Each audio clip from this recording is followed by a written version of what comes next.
우리는 지금 자비 실천과 고행편을 살펴보고 있습니다. 거기서 고행의 개념과 목적, 고행이라는 것은 무엇이냐는 것이고요. 그리고 그 목적은 무엇인가를 분명하게 알아야 되겠죠. 우리가 고행이다 이렇게 얘기만 해놔놓고 사실은 보면 고행이 아니고 이거 고생도 아니고 고통도 아니고 이상하게 하는 경우들도 있어요. 왜냐하면 고행 자체가 정확한 개념화되어야 돼요. 그리스도교적인 의미에서. 그래서 그게 일방적으로 정말 고통스러운 행동이잖아요, 고행이. 그러면 그것을 무슨 제정신, 그러니까 올바른 정신을 가지고서 뭔가를 한다고 하는 것은 분명한 목적이 있어야 될 거라는 말이죠. 그리고 또한 이 고행을 하는 데 있어서도 방법론적인 면도 다루어져야 되겠죠. 무작정 무슨 정말 여러 가지 표현 방식을 쓰기가 좀 그렇지만 마치 무슨 고문하듯이 막 그렇게 해버린다든지 이런 것은 맞지도 않는 이야기들이고, 그래서 이게 고행의 개념이라는 것을 정확하게 그리스도적인 고행의 개념이 무엇인가, 그리스도적인 고행의 개념을 알아야 이 고행 자체가 뭡니까? 자신을 학대하기 위해서요? 아니면 자기가 돋보이기 위해서?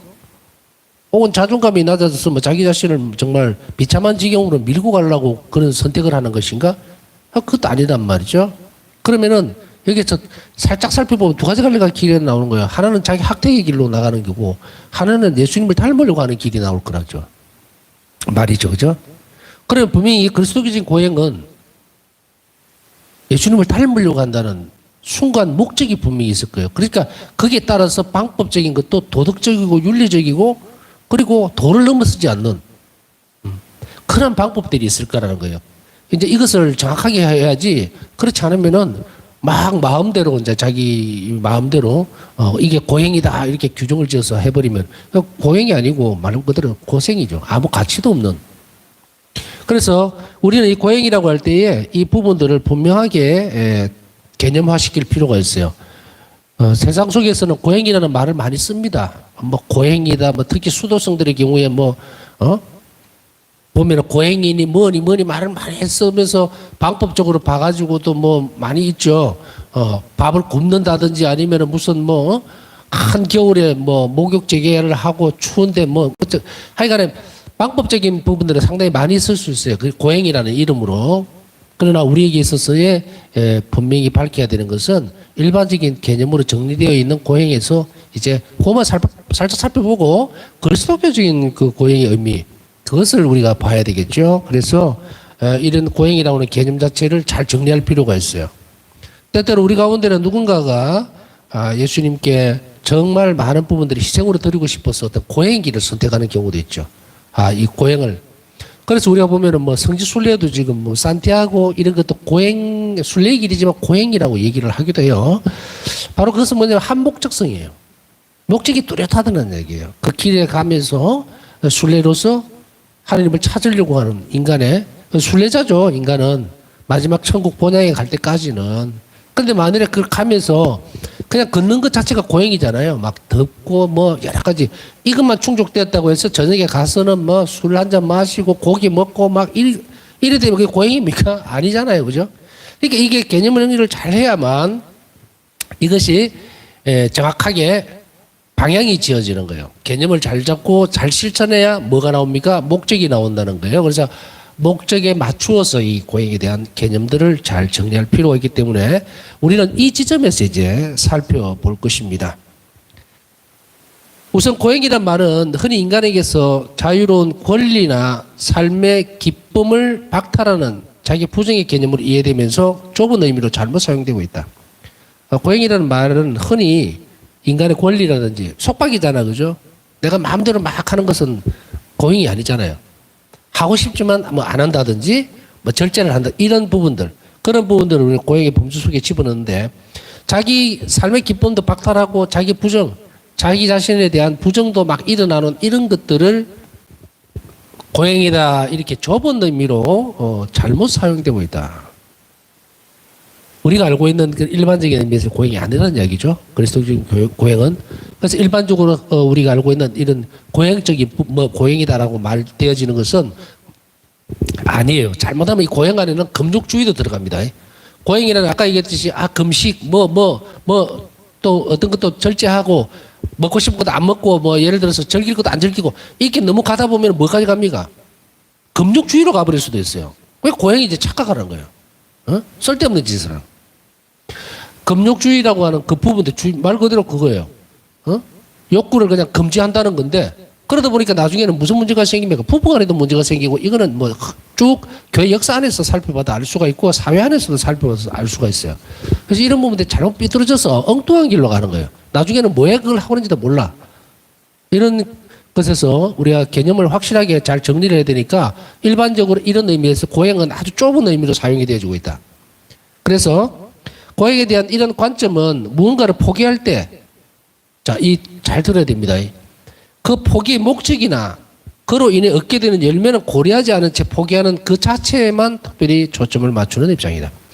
고행이라고 하니까 고통스러운 그거에만 초점을 맞추는 거예요. 그거에만 초점을 맞추어서 거기에서 자기가 뭔가를 얻어내려고 하는. 원래 뭔가를 하게 되면 그것에 대한 목적이 있어야 돼요. 목적이 있어야 되고 그 다음에 뭔가를 포기할 때는 내가 왜 포기하는지 알아야 되잖아요. 내가 뭐 잘못된 습관이 있으면 그 습관이 나를 망치기 때문에 나는 이유가 되죠. 그러니까 반드시 그걸 해야 돼요. 그러니까 분명히 그 고행을 실행하려고 하는 때에 목적이 아주 뚜렷하다는 이야기죠. 그 다음에 또 뭐냐? 이것을 했을 때 얻게 되는 열매가 확실해야 돼요. 열매가 확실해야 돼.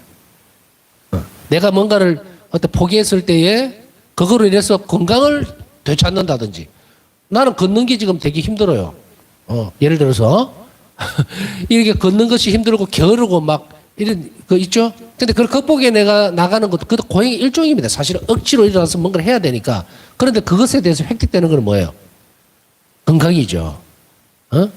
걸음으로 인해서 유산소 운동되고 하니까 폐도 좋아지고 그 다음에 살도 빠지고 이렇게 뭐 획득되는 목적이 있고 기쁨이 따라오잖아요. 그리고 고행에 대한 고행을 해야 되는 그 이유. 그래서 뭔가 포기할 때는 목적이나 그거 결과로 얻게 되는 것을 고려하지 않고 하는 것은 아니다. 잘못된 거다. 그리스의 아스케인에서 나온 어세트시즘, 금욕주의라는 말은 실천하는 것, 훈련하는 것, 포기하는 것을 의미합니다. 금욕주의라는 것은 실천하고 훈련하고 포기하는 것을 이야기하는데 훈련이나 포기하고 이러하는 것은 무슨 이유입니까? 우리가 선수가 예를 들어서 국가대표 선수가 막 땀을 흘려가면서 훈련이죠. 트랙을 막 육상 선수라 치면 트랙을 돈다든지 역도 선수 같으면 역기를 막 들고 그 다음에 자기 관리를 하고 하는 이런 거 뭐 때문에 그래요? 굉장히 여러분들 헬스장 가보신 경험들이 있겠죠. 아니면은 뭐 등산을 하든지 운동을 할 때 그때 반드시 따라오는 게 뭡니까? 고통스럽단 말이에요, 이게. 어떤 사람들에게 있어서는 등산 자체가 몸이 허약한 사람이라든지 또 이런 사람들에게 있어서는 정말로 고행이라고 얘기를 하죠. 올라가는 길 자체가. 너무너무 힘들거든요. 저도 정산은 아주 높은 산은 안 좋아합니다. 너무 돼요. 그리고 또 올라갈 거, 뭐 내려올 건데 뭐 하러 올라가나 그런 생각도 했는데 그러면서도 어떻게 하다 보니까 뭐 높은 산은 다 올라가 봤던 것 같아요. 뭐. 한라산도 올라가 보고 지리산도 올라가 보고 다 해봤는데 이제 올라갈 때는 굉장히 고통스럽지만 그 정상에 올랐을 때 기쁨, 이게 아까 연결 쭉 되죠? 이런 것이 있어야 돼요. 그래야만 그게 고행에 참된 가치를 지니는 건데 그렇지는 않고 그냥 훈련만 하고 시합을 하기 위해서 훈련을 하는 게 아니라 그냥 훈련 그 자체에만 목적을 두고 있다면 그것은 잘못된 거다. 이는 육상 경기에서 육체적인 힘과 민첩성을 얻기 위해 그리스인들이 했던 훈련과 절제에서 유래했다. 금욕주의라는 것은 그 절제에서 유래가 되는 거예요. 그러니까 음식을 기름진 음식을 안 먹는다든지 근력에 좋은 근육 형성에 좋은 음식들을 먹는다든지 이걸 찾아서 하고 훈련을 하고 이런 것들이 바로 무엇인가 민첩하게 시합에 나갔을 때 이기기 위해서잖아요. 그걸 위해서 했던 거 거기에서 유래를 하고 있어요. 이게 이 단어가. 스토아 학파는 어려우니까 이 부분을 그냥 그러구나 하고 넘어가시면 돼요. 뭐 스토아 학파까지 여러분들이 알 필요는 없고 스토아 학파는 이 개념에 도덕적인 의미를 부과했다. 그러나 스토아 학파에 대한 이 개념 정리는요 대단히 중요합니다. 왜냐하면 스토아 학파가 많은 그 영향을 미쳐요. 그리스도교의 신학을 정립하는 데 있어서 또 뭔가를 이렇게 개념 정리를 하는 데 있어서는 이 학적인 부분들이 따라와야 되거든요. 갑자기 무슨 뭐 어떤 단어들이 나오는 게 아니에요. 철학적으로 다루졌던 이런 단어들, 개념들이 그리스도교로 넘어오게 되거든요. 그러니까 그 부분에서 아주 중요한 역할을 했던 것이 이 스토아 학파인데, 이 스토아 학파의 개념에는 여기에다가 이제 도덕적인 의미까지 부여를 합니다. 큰 짐승같이 막 이렇게 하는 그 고행이 아니고, 그게 도덕적 의미를 부여를 하는 거예요. 다시 이야기하면, 윤리적인 완전성, 고행을 하는 데 있어서 윤리적인 완전성이 있어야 돼요. 그 막 정말로 피 튀겨 가면서 너무 막 잔인한 그런 형태는 안 된다는 이야기예요. 그렇게 하는 사람도 있어 왔기 때문에 그래요.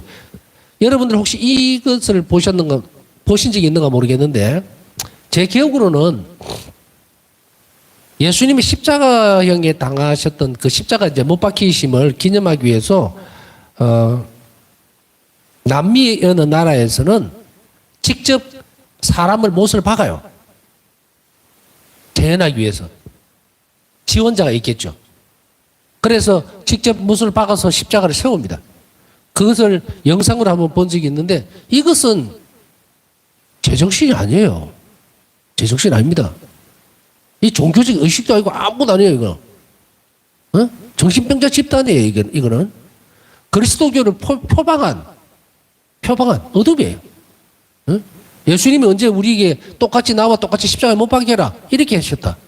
이건 말도 안 되는 이야기들이죠. 근데 실제로 하고 있단 말이에요. 이 종교적 열성이 아니라 맛이 싹 간 거예요, 이거는. 아마 그 부분, 공식적으로 그런 부분뿐 아니고, 뭐 세상에는 하도 많은 사람들이 있다 보니까 그럴 수도 있겠지만, 하나 예를 드는 거예요. 또 다른 나라에도 가보면 또 이런 비슷하게 십자가에 정말로 징을 준비해서 못 박고 막 이러는, 가시관을 씌우고 이런 행위들을 하는 게, 이것도 고행이라고 자기들 생각하거든요. 십자가의 순환인을 담는 거라고 생각하지만, 여기에 도덕적이고 윤리적인 기준을 갖다 대면은 이거는 정신병자들이에요. 예수님은 기가 막히죠, 이게. 이런 부분들을 얘기하는 거예요, 하여튼. 그래서 이게 도덕적인 개념을 부여를 하고 윤리적인 완전성을 줍니다. 이것이 우리가 봤을 때에 온전한 것인가, 상식적으로 또 도덕적으로 윤리적으로 온전한 것인가, 그 고행 자체, 그것에 대한 것이에요. 두 번째로는 자유와 평정심을 얻기 위해 세상적인 부착물에서 벗어난다는 개념으로 사용했다. 불안하죠. 불안해요. 그런 것은 벗어나기 위해서 평정심, 평화, 우리로 이야기하면 그렇지만 이거는 지금 스토아 학파에서 붙여놓은 것이기 때문에 적어도 가장 중요한 개념들이 부착이 됩니다. 윤리적으로 완전해야 되고 자유와 평정심을 얻기 위한 이 목적이죠. 개념이 뚜렷합니다. 그걸 위해서 되어지는 것, 그것에서 벗어나기 위한 그런 개념으로 사용을 했습니다. 이제 그리스도교로 넘어와 볼까요? 그리스도교에서는 이 후자 두 번째 부분, 다시 반복해보면 윤리적인 완전성 그리고 자유와 평정심을 얻기 위한 세상적인 부착물에서 벗어난다는 개념으로 사용을 하는데, 후자 뒤에 부분을 의미를 취합니다. 그리고 그 내용과 대상에 하나님의 계시에서 이끌어내는 초자연적인 요소를 보충을 합니다. 도덕적인 의미를 부여한 것에다가 자유와 평정심을 얻기 위한 윤리적인 개념보다는 자유와 평정심, 평화죠. 하나님께서 주시려고 하는 평화, 바로 그 부분들을 의미를 가져옵니다. 고행이라고 하는 것이 하나님 안에서 완전한 자유와 평화로움, 그 부분들을 가져오면서 거기에다가 그 대상의 하느님, 계시에서 이끌어낸 초자연적인 요소를 이제 가져옵니다. 이것은 초자연적인 요소를 가져온다는 건 뭐냐면, 이제 고행이 뭘로 연결이 되어진다? 하느님과 연결이 되는 거예요. 그래서 그 고행의 끝에는 뭐가 있습니까? 영적 선익이 있다. 영원한 생명이 있다. 그리고 하느님과의 일치가 있다. 이렇게 넘어갑니다. 그래서 앞에 개념에서 도덕적인 개념보다 요소도 포함이 되겠지만, 그러나 그보다는 뭐야? 바로 하느님과 일치 문제, 영적인 성장, 이런 여러 가지 요소들, 초월적인 요소들이 결합을 하게 된다는 이야기예요. 그래서 고행을 하는 의미는 바로 이 부분입니다.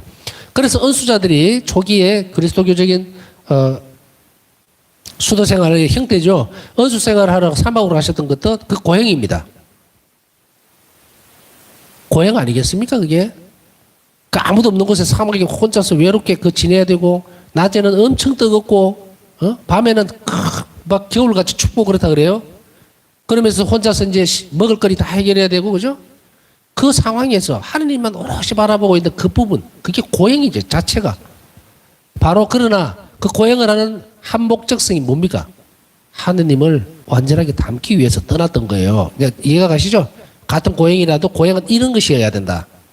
뭣도 모르게 막 자기가 막 만들어내는 그런 고행들, 예를 들어서 나는 정말 하느님이 원하시는 부분들이 무엇인지도 구별하지 않으면서도 도대체 상식적으로 이해가 되지 않는 그런 형태의 어떤, 고생거리를 만들어낸다든지 고통을 만들어내서 그것을 하면 자칫한 병적이 되어버리단 말이에요. 중세시대 때까지만 하더라도 이 고행이 수도생활에서 아주 중요한 어떤 역할 혹은 그리스도인들의 어떤 특성의 한 부분, 실천적인 특성의 한 부분으로 자리를 잡다가 이제 제2차 바티칸 공의회가 에서는 훨씬 더 심도 있게 다루죠. 이 부분을. 그렇게 함으로 인해서 이제 육적인 고통을 당함으로 해서 예수님을 하나님을 닮으려고 하는 것에서 2차 바티칸 공의회가 지나고 난 뒤에는 자기 학대적인 이 부분들에 대해서 이제는 고행을 통한 완덕에 대한 그런 시대가 아니고 뭡니까? 자유인으로서 하나님을 스스로 사랑하고 선택함으로 인해서 높은 덕성, 완전한 성에 이른다라고 하는 이 말을 바꾸면 뭡니까? 자비를 통해서 하나님께 대한 의탁을 통해서 이제 완전한 특성에 이르러야지 이렇게 육적으로 막 학대를 하다시피 뭐 하는 그런 고통을 통해서 완덕에 이르는 것은 이제 아니다 이 말이에요. 쉽게 얘기하면. 현 시대뿐 아니고 앞으로도 용납되지는 않을 겁니다.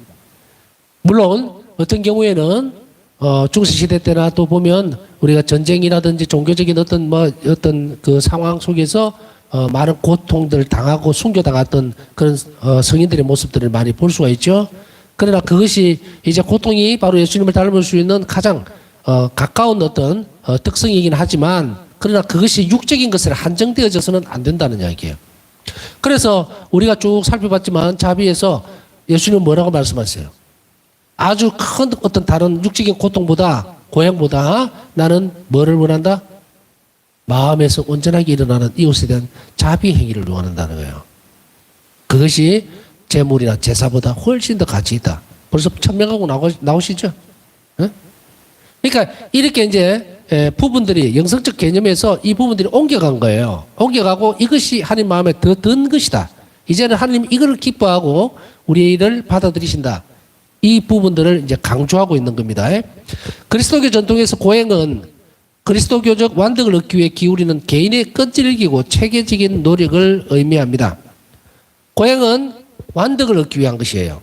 그 목적이 뚜렷해야 되고 그리고 개인의 건질기고 체계적인 노력을 의미합니다. 뭐 한 번 하고 만다든지 뭐 이게 아니에요. 꾸준하게 계속 인내롭게 그리고 막 중구난방식으로 막 이거 했다 저거 했다 하는 게 아니라 체계적인 그것을 질서지어진 그 안에서 되어지는 것을 노력을 의미합니다. 자, 그 다음에 고행 목적은 뭘까요? 거기 목적은 자기 중심주의의 파괴적인 성향을 제거하고 원죄로 얼룩진 인간의 본성을 바로잡으며 긍정적인 정신 능력을 발전시키는 것을 도와주는 데 있다. 목적이 있지 않으면 고행은 아무 소용이 없습니다. 그러면 고행이라고 하는 목적은 뭐냐? 사실 이제 고행이라는 것은 인간 본성적으로 보면 싫어요. 예를 들어서 고행 중에서는 이렇게 금육도 있고 또 금식도 있죠.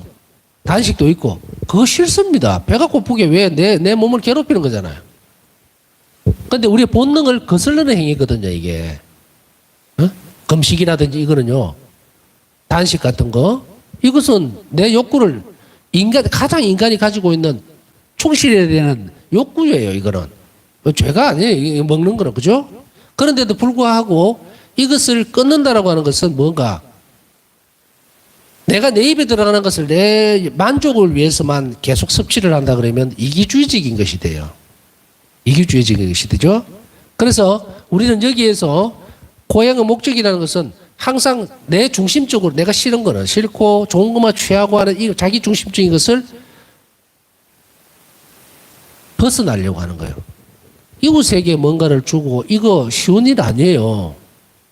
항상 하는 이야기지만 내가 좀 떡이 두 개 있어. 근데 보통적으로 이걸 다 내가 먹고 싶은 게 맞는 말이에요. 근데 그것을 하나 줘야 되는 것은 사랑에 의해서 움직이는 거거든요. 이것도 어려운 일입니다. 힘든 일이에요.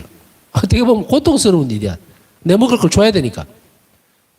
이런 부분들을 이것도 파괴적인 성향을 지닌다는 건 뭐냐면 우리 성향이 개인주의적으로 계속 돌아가고 이 고행을 싫어하고 편한 길로만 자꾸 가다 보면 어떤 문제가 생깁니까?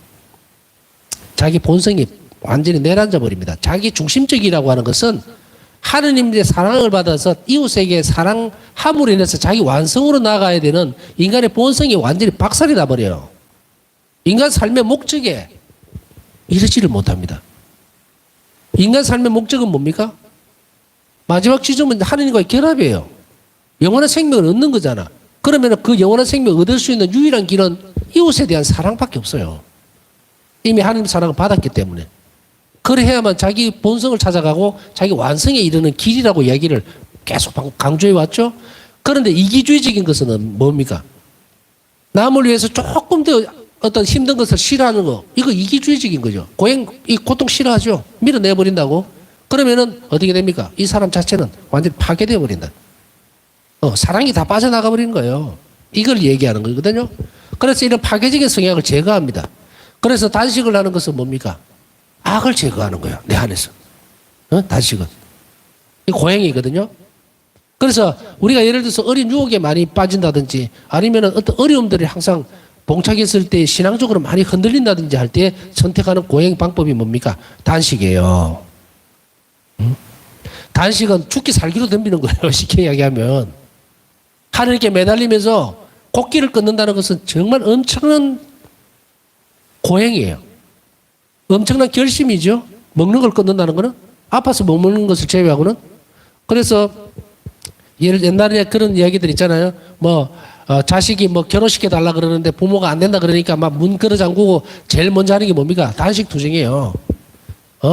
그러면 부모님들 나중에는 자식이기는 부모 없다고 이제 두 손 두 발 다 드는데 제일 효과적인 거는 단식인 거예요. 굶어서 죽겠다고 나서버리면 다 포기하고 다 내줍니다. 그런 의미에서 그리스도교적인 단식은 악을 끊어버립니다. 악을 끊어버려요.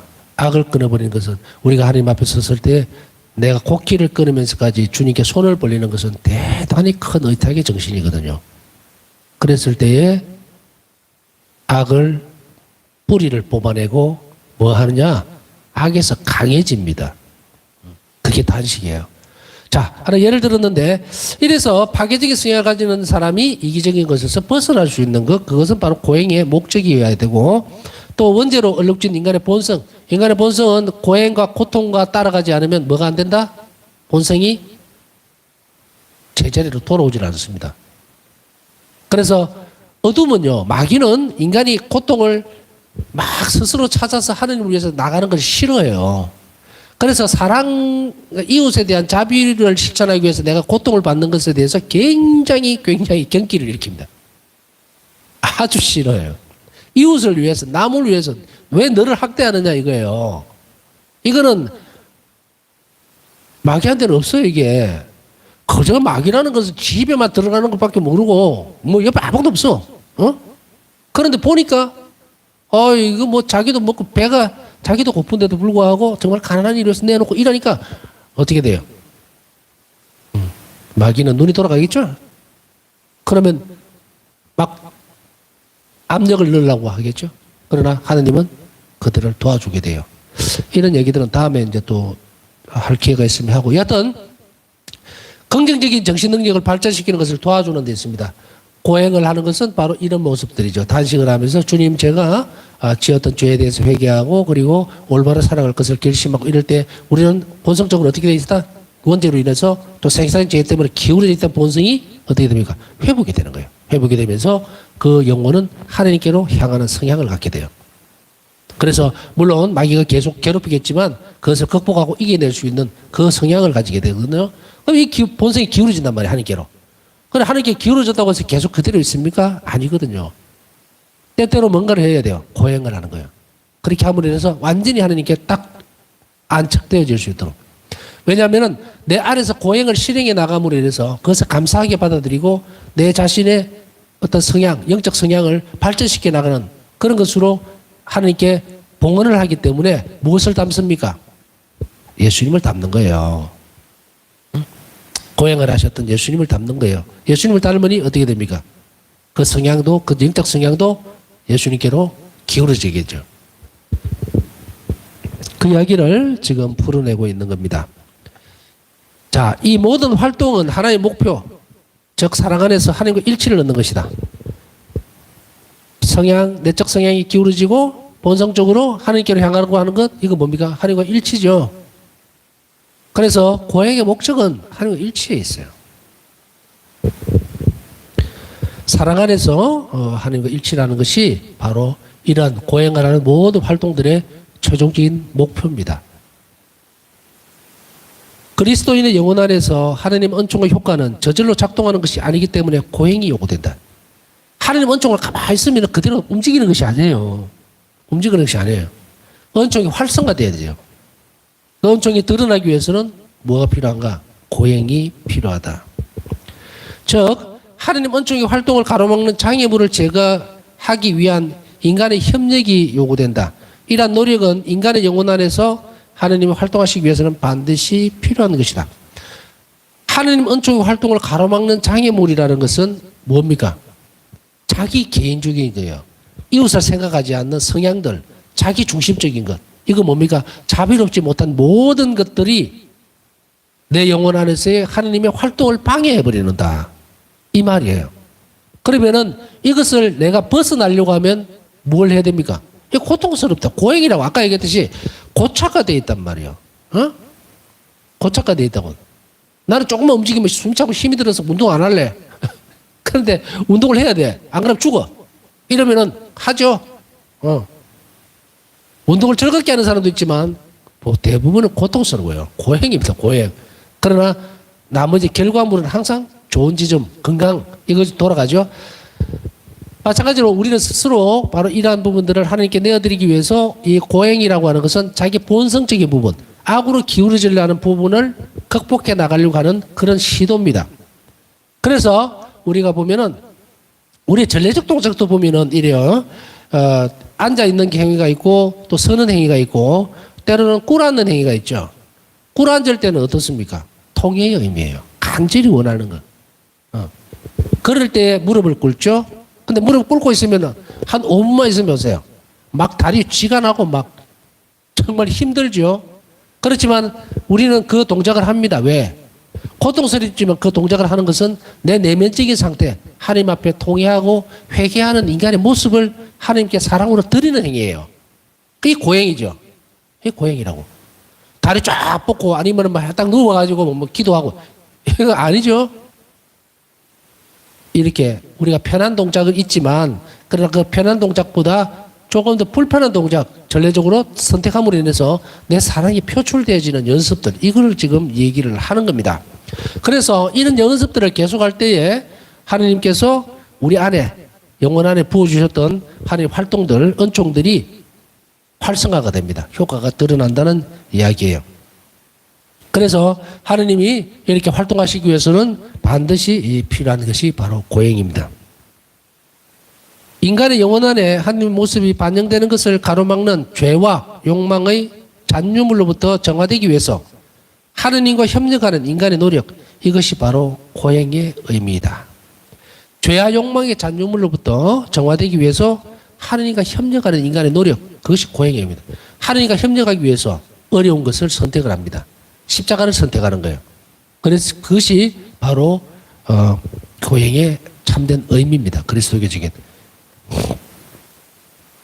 다시 정리해주면 죄와 욕망, 자신의 죄와 욕구적인 부분들을 벗어나기 위해서 이걸 정화시키기 위해서 하나님과 협력하는 거예요. 그래서 교회가 가르치는 게 있어요. 그럼 어떤 고행이 있습니까? 라고 했을 때 이제 교회가 가르치는 고행들이 있죠. 그 고행의 가운데는 기도도 있고 여러 가지 방법들이 있습니다. 십자가의 일, 고행의 한 형태예요. 뭐 편안하게 합니까? 안 해요. 물론 성당 안에서 이렇게 할 때는 그냥 하는 것 같지만 서 있어야 되죠. 그 다음에 일일이 인사해야 되죠. 어떤 때는 이 십자가의 길이 산에 있을 때도 있죠. 이렇게 높은데 올라가면서 힘들고 묵상하고 이런 다 고행이에요. 순례도 고행이고 쉬운 거 아니에요. 하느님과 연관되어 있지만 인간의 육체가 뭐 그런 말이 있죠. 서 있으면 앉고 싶고 앉으면 눕고 싶고 누우면 자고 싶다고. 이게 인간의 본능이거든. 그것을 극복해서 일어나는 거예요. 그래서 이 부분들을 우리가 불편하지만 하나님 앞에 서 있을 때 인간의 자세, 그것이 바로 고행의 어떤 형태.